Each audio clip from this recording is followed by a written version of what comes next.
কাজল বেগম বিছানায় শুয়ে আছে। নাবিলা উঠে বসে মাকে ডাকে এবং বলে, মা, ও মা, আমার ঘুম ভেঙে গেছে, আমার ঘুম আসছে না, আমাকে একটু ঘুম পাড়িয়ে দেবে? কেন আমাকে জ্বালাতন করিস? চোখ বুঝলেই ঘুম চলে আসবে। ঘুম আসছে না তো, একটু ঘুম পাড়িয়ে দাও না। কাজল বেগম নাবিলাকে একটা থাপ্পড় দিয়ে বলল, আমার পাশে শুয়ে পড়। নাবিলা মায়ের কাছে শুয়ে পড়ে। মা নাবিলার গায়ে হাত বুলিয়ে বলে, আমি তোর গায়ে হাত বুলাচ্ছি, ঘুম চলে আসবে। কাজল একা শুয়ে আছে। কাজলের ঘুম ভেঙে যায় মাঝরাতে। কাজল ওয়াশরুমের দিকে যায়। বিছানায় নাবিলা মায়ের দিকে তাকিয়ে একটা হাসি দেয়। কাজল বেগম ওয়াশরুম থেকে এসে বিছানায় আবার শুয়ে পড়ে। নাবিলা আবার মায়ের বুকে। নাবিলা মাকে বলে, মা, কোথায় গিয়েছিলে? ওয়াশরুমে গিয়েছিলাম। এত কথা বলিস কেন? ঘুমোতো। নাবিলা আর কোনো কথা বলে না। দুজন গভীর ঘুম।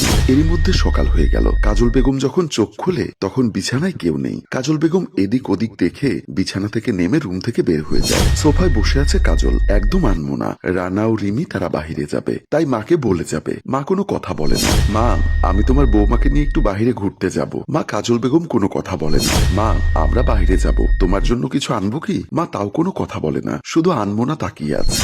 রানা রিমি অবাক মতো, এরকম কোনোদিন করেনি। আজ মায়ের কি হলো? মা, মা, আমি তোমাকে কিছু বলছি, তুমি কি শুনতে পাচ্ছ? আমাকে নিয়ে তুমি বাহিরে যাচ্ছ তো, তাই এমন করছে যেন তুমি আমাকে নিয়ে বাহিরে না যাও। আরে না, ও সব কিছু নয়, তুমি দু লাইন বেশি বোঝো। তাহলে তোমার মা ঝিম মেরে বসে আছে কেন? কারো সাথে কথা বলছে না? কারো কথা কি সে শুনতে পাচ্ছে না? দাঁড়াও, মাকে ঝাঁকি মেরে দেখি। রানা কাজলকে ধরতে কাজল ধাক্কা দেয়। রানা অনেক দূরে গিয়ে পড়ে। এটা আপনি কি করলেন? রিমিও কাজলকে ধরতে গেলে রিমিও ছিটকে পড়ে যায়। রিমি ও রানা তারা ভয় পেয়ে বাইরে না গিয়ে রুমে চলে যায়। রাতে কাজল বেগম বিছানায় শুয়ে আছে। কাজল বেগম কোনো কথা বলছে না, শুধু উপরের দিকে তাকিয়ে আছে। রিমি খাটে জড়সড় হয়ে বসে আছে। রানা আসলে রিমি রানাকে টেনে নিজের কাছে বসায়। কি হলো, এমন করছো কেন? আমার কেমন জানি ভয় করছে। তুমি আমাকে শক্ত করে ধরে রাখো, তুমি আমাকে ছেড়ে কোথাও যেও না প্লিজ। তোমার ভয়ের কোনো কারণ নেই, আমি আছি তো রিমি। মা কোথায়? মা, মা মায়ের রুমে ঘুমোচ্ছে। তুমি একটু শান্ত হও, আমি তোমার পাশে আছি। আর দেরি করো না, চলো আমরা ঘুমিয়ে পড়ি। ঘুমানোর জন্য এত তাড়া দিচ্ছ কেন? এত কিছু তোমায় বলতে পারবো না, তোমাকে ঘুমোতে বলেছি, তুমি ঘুমোও। রানা রিমির কথার আর জবাব দিল না। রিমিকে বুকে আগলে রাখলো, কিন্তু রিমি তাতেও নিরাপদ বোধ করছে না। তাই রানাকে জোর করে বিছানায় শুয়ে দিয়ে কাতা মুড়ি দিয়ে নীরব হয়ে যায়। মা কাজল একা ঘুমিয়ে আছে। নাবিলা মায়ের পাশে দাঁড়িয়ে আছে। নাবিলা মায়ের দিকে এক দৃষ্টিতে তাকিয়ে নাবিলার চুল বাতাসে উঠছে। হঠাৎ কাজলের ঘুম ভেঙে গেল। দেখতে পেল নাবিলা দাঁড়িয়ে। তখন কাজল বলল, কিরে নাবিলা, দাঁড়িয়ে আছিস কেন? আয় ঘুমিয়ে পড়, আমার গরম লাগছে, ঘুম আসছে না। আয় মা, আমি তোকে ঘুম পাড়িয়ে দেব।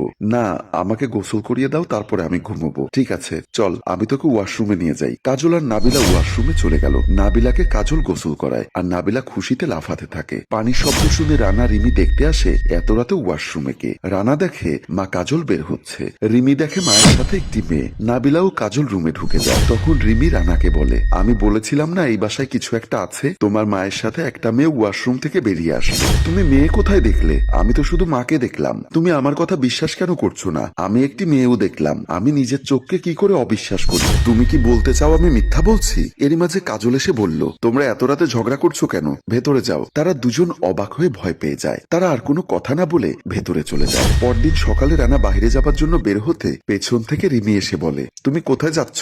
আমি না বলেছি আমি আমার বাপের বাড়ি যাব? তোমার আবার বাপের বাড়ি যাওয়ার ভূত চাপলো মাথায়? তোমার এই ভূতের বাড়ি থেকে আমার বাপের বাড়ি অনেক ভালো। ভূতের বাড়ি হলেও এটা তোমার শ্বশুর বাড়ি। ভূত আর মানুষ একত্রে বসবাস করতে পারে না। আমি জন্ম থেকে এই বাসায় ভূত দেখলাম না, আর তুমি কাল এসে এখানে ভূত আবিষ্কার করে ফেললে। আমি তোমার এত কথা শুনতে চাই না, আমি এখানে থাকবো না, এটাই ফাইনাল। তুমি কিন্তু বাড়াবাড়ি করছো, যা আমার কাছে মোটেও ভালো লাগছে না। আমি প্রয়োজনে তোমার সংসার করব না, আমি আমার বাবার বাড়ি চলে যাব। এটা কিন্তু বেশি বাড়াবাড়ি হচ্ছে। এরই মাঝে কাজল এসে বলল, কি হলো বৌমা, তোমরা আবার ঝগড়াঝাটি শুরু করলে কেন? আপনার কারণে আমি বাপের বাড়ি চলে যাব।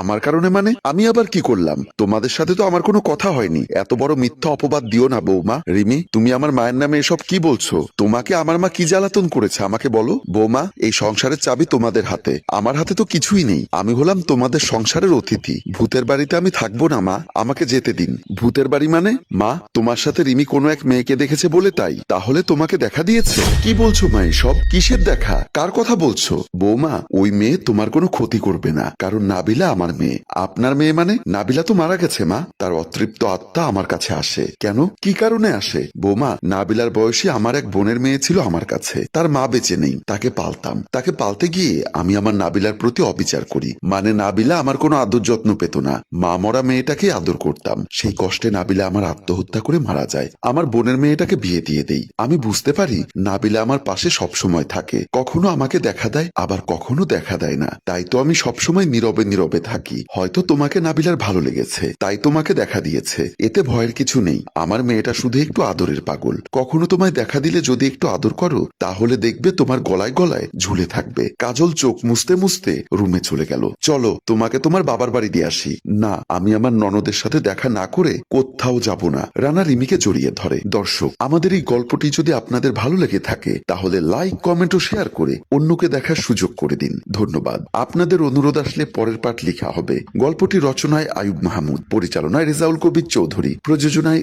FA নয়ন চৌধুরী।